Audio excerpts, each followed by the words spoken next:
गडचिरोलीच्या चामोर्शी तालुक्यातील अनंतपूर इथल्या आश्रम शाळेमध्ये तब्बल 70 विद्यार्थ्यांची प्रकृती ही बिघडलेली आहे। वसंतराव नाईक आश्रम शाळेमध्ये आरोग्य विभागाच्या कर्मचाऱ्यांनी 130 विद्यार्थ्यांना प्रत्येकी 5 गोळ्या वाटल्या आणि रोज 1 गोळी खायला सांगितली।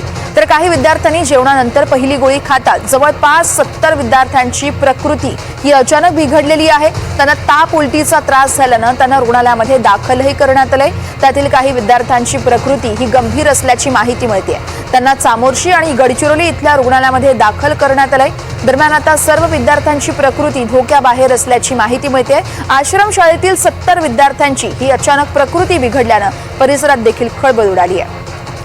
या संदर्भात मनीष रक्षमवार आमचे प्रतिनिधी आपल्याला सविस्तर माहिती देत आहेत। मनीष, नेमकं कधी घडलेलं आहे हे सगळं आणि विद्यार्थ्यांची प्रकृती सध्या कशी आहे, डॉक्टरांकडून काय माहिती दिली जाते?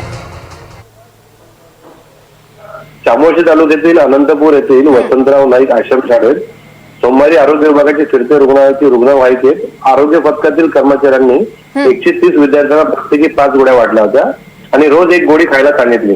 काही विद्यार्थ्यांनी जेवणानंतर पहिली गोळी खातात जवळपास 70 विद्यार्थ्यांची प्रकृती अचानक बिघडून त्यांना उलट्या आणि मळमळ आणि ताप आल्यासारखं वाटायला लागलं।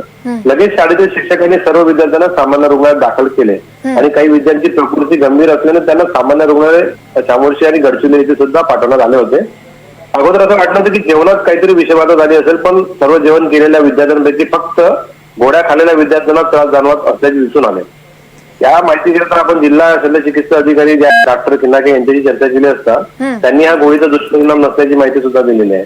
त्यांनी दिलेली असून सध्या जिल्हा सामान्य रुग्णालयात गडचिरोली येथे 12, प्राथमिक आरोग्य केंद्र आमगाव येथे 5 व ग्रामीण रुग्णालय चामोर्शी येथे 31 विद्यार्थी भरती असून सर्वांची प्रकृती धोक्याच्या बाहेर असल्याचे त्यांनी सांगितलेलं आहे। पण पुढील तपास सुरू आहे, नेमकं कशामुळे त्यांची प्रकृती खालावली आता शोधण्याचं काम त्यांनी चालू आहे। वर्षा, निश्चितच डॉक्टरांच्या माहितीकडे आपलं लक्ष असणारच आहे।